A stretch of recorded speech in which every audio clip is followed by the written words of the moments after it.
Allahu Akbar, Allahu Akbar, Allahu Akbar, walillahil hamd. Allahu Akbar kabira walhamdulillahi kabira wa subhanallah bukratan wa asila. Sallallahu ala sayyidina wa maulana Muhammad wa ala alihi wa ashabihi ajma'in. Usikum wa iyaya bittaqwallahi faqad fazal muttaqun. Qala ta'ala ya ayyuhalladzina amanu taqullaha haqqa tuqatih wa la tamutunna illa wa antum muslimun. Shadaqallahu alaihi.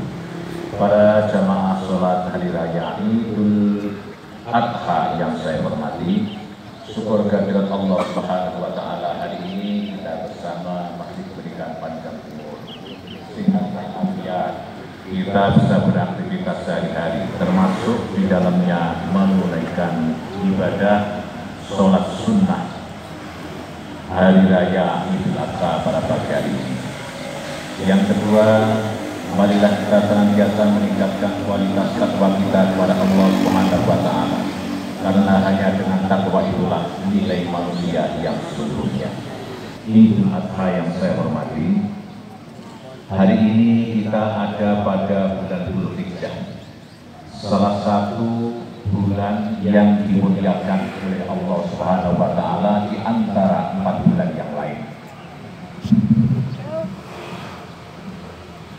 Dalam Al-Quran dikatakan inna iddatas syuhuri indallahi 12 syahran fi kitabillahi yauma khalaqas samawati wal ard minha arba'atun hurum.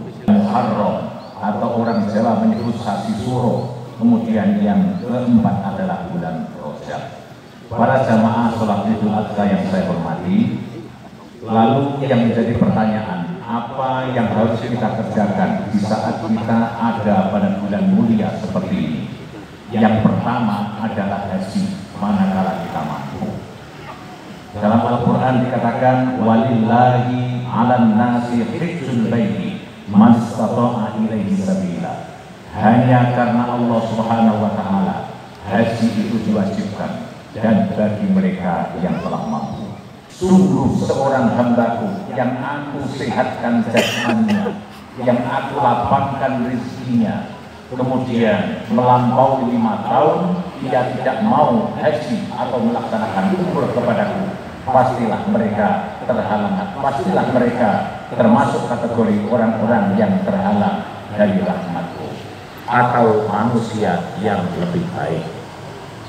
Jika kita merujuk kepada salah seorang ilmuwan muslim dari Teheran, dari Iran, namanya Ali Syariati, tahun 1992, dia dalam bukunya Al-Hajj Al-Fard Al-Khalis, saat ini atau sejak dulu hingga kini, sebenarnya yang dikatakan mabrur tidak hanya mereka giat atau telah memenuhi rukun dan syarat wajib haji, namun harus melampaui itu semua.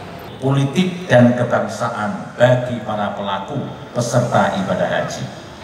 Misalnya tawaf, gerakan memutar mengelilingi Ka'bah, mengajarkan gerakan yang dinamis yang dilakukan setiap manusia dalam ritme kolektivitas dan secara sosial. Dalam hidup ini pasti kita akan mengikuti gerakan-gerakan yang benar secara kolektif dan sosial, baik secara kolektif ataupun secara sosial. Jangan sampai kita berbalik arah dari perjalanan orang yang tawaf. Semua berjalan ke kiri, kita ke kanan, pasti akan tertabrak oleh orang-orang yang melaksanakan kegiatan itu. Arti berbagai persoalan dalam kehidupan manusia. Wukuf atau orang yang berdiam diri di Arafah itu memberikan makna untuk senantiasa berzikir. Kita sebagai hamba Allah untuk senantiasa melakukan zikir, bermuhasabah. Wukuf mengajarkan kepada kita bahwa manusia harus menjadi makhluk yang reflektif, penuh pertimbangan dan bijak dalam bertindak dalam menyikapi setiap persoalan yang dihadapi. Manusia tidak boleh gegabah dalam melakukan sesuatu yang dapat mencelakakan dirinya maupun sesama manusia. Jamrah atau melempar jumroh misalnya melambangkan upaya secara simultan mengusir keburukan dari hati manusia yang dipenuhi dengan kecongkaan, angka murka, dendam, dengki, iri hati dan semacamnya. Sifat-sifat semacam inilah yang dapat menyebabkan manusia terjerumus dalam perilaku untuk saling menghancurkan dan menghinakan diri sendiri. Ada tahlul mengajarkan pentingnya pembebasan jiwa, kesadaran nurani kita harus sadar dan akal budi menuju kesempurnaan dalam kehidupan kita bermasyarakat, berbangsa dan bernegara. Namun para jamaah sholat Idul Adha yang saya hormati, sayangnya para pelaku haji yang banyak sekali yang hanya berfokus pada simbolisme haji atau fikih, sehingga mereka lupa terhadap relevansi dan signifikansi transformatifnya dalam kehidupan manusia. Haji mabrur hanya dimaknai sebagai meningkatnya frekuensi ibadah mafdhah sepulang dari tanah suci. Kemakburan haji hanya dipisahkan dari kesalahan sosial dan publik. Akibatnya ibadah haji yang dilakukan tidak mampu menyuntikkan energi positif dalam proses transformasi sosial ke arah yang lebih baik. Ini adalah kita jika mampu untuk melaksanakan kurban. Dalam sebuah Al-Quran dikatakan inna a'tainakal kautsar. Sesungguhnya telah kami berikan, kata Allah, kepadamu nikmat yang besar. Fasholli, maka bersolatlah, lirabbika, pada Tuhanmu, wanhar, dan berkorbanlah. Di antara kita bertanya, berapa kali orang itu seumur hidup untuk melaksanakan ibadah wajib dan berkorban? Kewajibannya hanya 1 kali. Lalu jika kita berkorban berkali-kali, apakah boleh? Sangat diizinkan, dan kita tidak akan pernah miskin karena mengeluarkan infak, sedekah untuk berkorban itu. Dalam sebuah hadis dikatakan, mana qasat shadaqatun min malin bal yazdad. Tidak akan pernah berkurang orang yang hartanya digunakan untuk sedekah, untuk berkorban, untuk zakat, dan untuk sedekah. Bal yazdad, tetapi akan bertambah dan bertambah. Hikmah lain selain di situ tadi adalah kita kalau mau berkorban, mau menginfakkan atas apa yang telah kita punya, itu akan memberikan dampak yang positif terhadap kesehatan yang kita punya. Ada satu buku yang ditulis oleh Profesor Dr. Kamarudin Hidayat, mantan Rektor Universitas Islam Negeri Sari Hidayatullah Jakarta. Beliau mengatakan memberi dan menerima itu adalah sama. Kalau kita punya uang dan berkorban, hati kita terasa tentram dan senang. Orang yang kita beri daging dari hewan kurban yang kita sembelih, mereka juga merasa senang dan mereka juga merasa bahagia, juga tentram. Artinya apa? Memberi dan menerima itu adalah sama dalam Islam itu. Bahwa ada satu penelitian, orang yang mau menginfakkan, mendarmakan karena kesenangan yang telah dimiliki tadi itu, niscaya akan bisa memperpanjang usia yang dia punya. Rasionalnya adalah orang yang sehat itu karena ketentraman dan kedamaian jiwanya. Jiwa kita untuk mendapatkan kesehatan dalam kehidupan kita.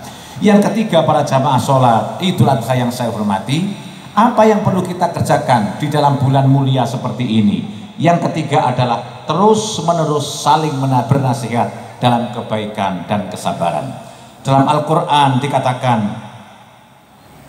wal asri innal insana lafi khusr illal ladzina amanu wa amilus sholihat wa tawassaw bil haqq wa tawassaw bis sabr. Demi masa, sesungguhnya manusia dalam kerugian kecuali mereka yang mau bernasihat dalam kebaikan, kecuali mereka yang terus melakukan amal soleh dan terus melakukan nasihat kebaikan dan kesabaran. Para jamaah sholat Idul Adha yang saya hormati, peristiwa bulan Dzulhijjah ini adalah peristiwa yang sangat kita kenal dengan peristiwa Ibrahim dan Nabiullah Ismail alaihissalam. Adalah beliau ini sosok seorang anak dan bapak yang sangat mendapatkan kesabaran dari Allah Subhanahu wa Ta'ala. Beliau Ismail alaihissalam simbol harta kekayaan paling mahal ketika itu dan hingga saat ini. Orang Nabiullah Ibrahim lama sekali merindukan kehadiran sang anak, si buah hati, namun dia belum dikaruniai oleh Allah Subhanahu wa taala. Saat sekian tahun lamanya telah dikaruniai anak, niscaya beliau bermimpi di malam harinya Nabiullah Ibrahim, inni ara fil manam anni adzbahuka fangdzur madza tara. Ini sesungguhnya aku wahai anakku Ismail, mimpi di malam hari dan aku menyembelihmu, maka renungkanlah bagaimana pendapatmu. Ismail menjawab dalam Al-Quran, qala ya abatif'al ma tu'maru satajiduni insyaallahu ta'ala minas sabirin. Wahai bapak, laksanakan apa yang menjadi perintah Allah, niscaya kita akan mendapati orang-orang yang sabar. Ismail kita itu adalah sesuatu yang paling berharga saat ini adalah yang dalam pandangan kita harta, jabatan yang sedang kita emban, pangkat yang saat ini sedang melekat. Ini harta yang paling mahal dalam diri kita. Anak, kekayaan yang kita punya, harta yang paling mahal buat kita. Mari kita gunakan, kita jadikan sarana harta kita, pangkat kita, jabatan kita, dan lain sebagainya untuk hal-hal yang baik yang bisa menyelamatkan diri kita dan setelah kehidupan ini nanti. Di saat kita menyalahgunakan amanah, apakah anak, apakah harta, apakah jabatan, apakah pangkat yang kita punya, pasti kita akan tidak selamat dalam kehidupan di dunia ini atau lebih-lebih setelahnya. Para jamaah sholat itu yang saya hormati, ada salah satu cerita, siapa yang tidak kenal dengan sahabat Umar bin Khattab. Beliau adalah khalifah yang sangat ganas, yang sangat garang. Saat mendampingi hijrah ke Madinah, itu beliau berpidato, siapa di antara masyarakat kaum Mekah yang ingin janda istrinya, yang ingin terpisah leher dari kepalanya, maka fal yuqabilhu khalfal wadi, hadanglah saya di lembah bukit itu. Artinya apa? Beliau sangat pemberani. Suatu saat beliau adalah diamanai menjadi kepala negara di Madinah ketika itu. Kemudian karena menjadi kepala negara, beliau ingin menjenguk sahabatnya yang sakit keras ketika itu. Beliau menyewa kendaraan untuk menjenguk sahabatnya. Saat kendaraan itu dilaju dengan kencang, surban yang melingkar di leher sahabat Umar tersangkut di ranting pohon dan dia tidak mengetahui. Sahabat Umar kemudian dikejar sahabat Umar ketika itu, ternyata sudah jauh di sana. Kemudian diberitahu, wahai Umar, surban yang anda kenakan tersangkut ke ranting pohon. Lalu apa saat sikap kepala negara ketika itu sebagai seorang presiden sahabat Umar? Dia langsung turun dan menghentikan kendaraannya di tepi jalan. Dia balik dengan jalan kaki untuk mengambil surbannya yang tersangkut di ranting pohon tadi. Sahabat yang bertanya, sahabat yang tahu tadi mengatakan, wahai Umar, surban anda sudah jauh di sana, mengapa anda repot-repot untuk jalan kaki dan jauh di sana? Putar saja kendaraan anda itu untuk mengambil surban anda. Apa kata sahabat Umar? Andaikan kamu yang saya suruh untuk mengambil surban saya di ranting pohon, saya tidak mau, karena kamu bukan pembantu saya. Jika kendaraan ini saya putar untuk mengambil surban saya yang di ranting pohon, yang tersangkut di ranting pohon, saya pun juga tidak mau, karena transaksi sewa kendaraan ini adalah untuk menjenguk sahabat saya yang sakit keras, bukan untuk mengambil surban saya yang tersangkut di ranting pohon. Apakah harta yang saat ini sedang ada mengelilingi kita? Mari kita gunakan sebagai sarana untuk memberikan pelayanan dan membantu kepada sesama dalam rangka mencari ridho Allah Subhanahu wa taala. Yang paling belakang, para jamaah sholat, itu yang saya hormati, saling menasihati dalam kebaikan dan saling menasihati dalam kesabaran. Hari ini kita masuki abad digital. Semua orang menggunakan teknologi. Tenaga manusia banyak tergantikan oleh mesin. Orang mau pinjam uang cukup melalui HP, mengangsur ke bank cukup dengan HP, membeli bakso atau alat rumah tangga cukup dengan berhenti di rumah dan dia cukup dengan menggunakan HP. Pertanyaannya adalah, sudahkah kita berpartisipasi dan siap berkompetisi dengan teknologi, jika belum bisa dipastikan kita dan generasi kita ini akan tertinggal oleh kereta pembangunan.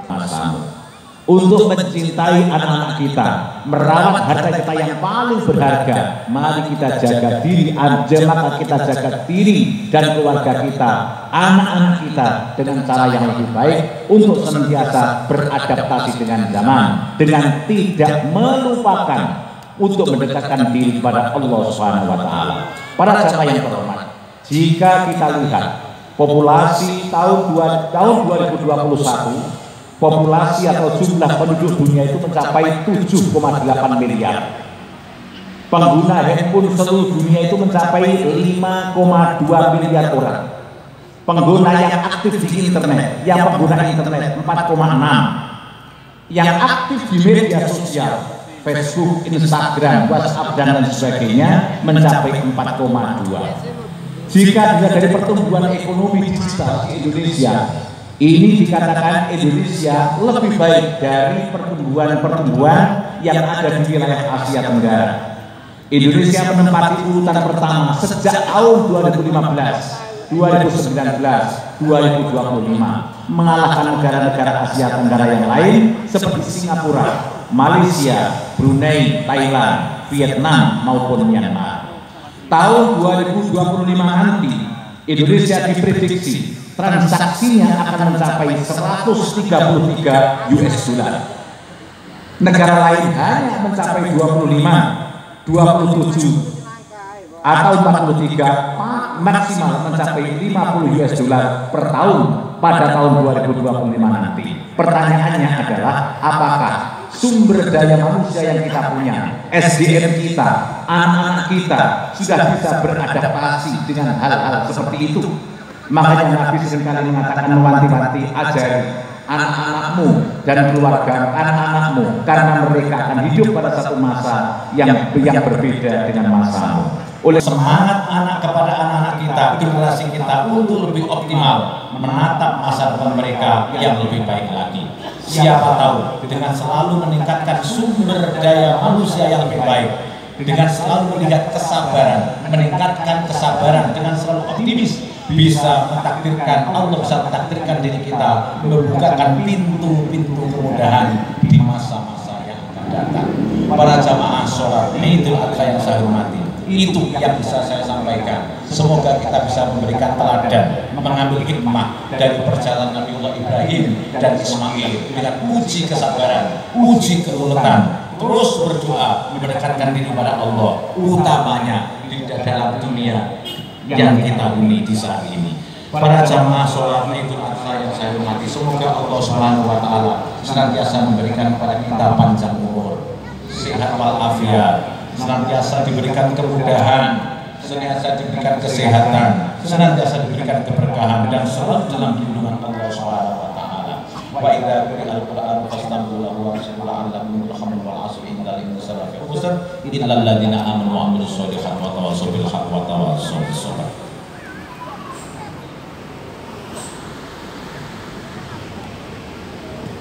Allahumma shalli ala Muhammad, Allahumma shalli ala sayyidina Muhammad wa ala ali sayyidina Muhammad.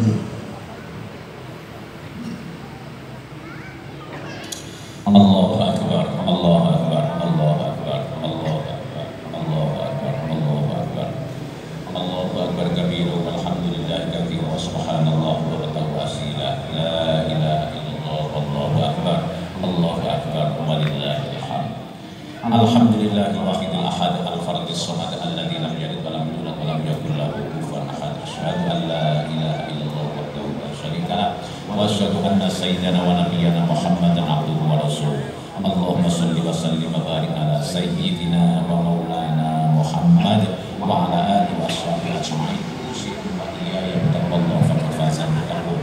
Qala ta'ala innallaha wa malaikatahu yusholluna 'alan nabi ya ayyuhalladzina amanu shallu 'alaihi wa sallimu taslima. Para jamaah salat Idul Adha yang saya hormati, marilah khutbah ini kita tutupkan baca doa bersama-sama. Allahumma ighfir lil mu'minina wal mu'minat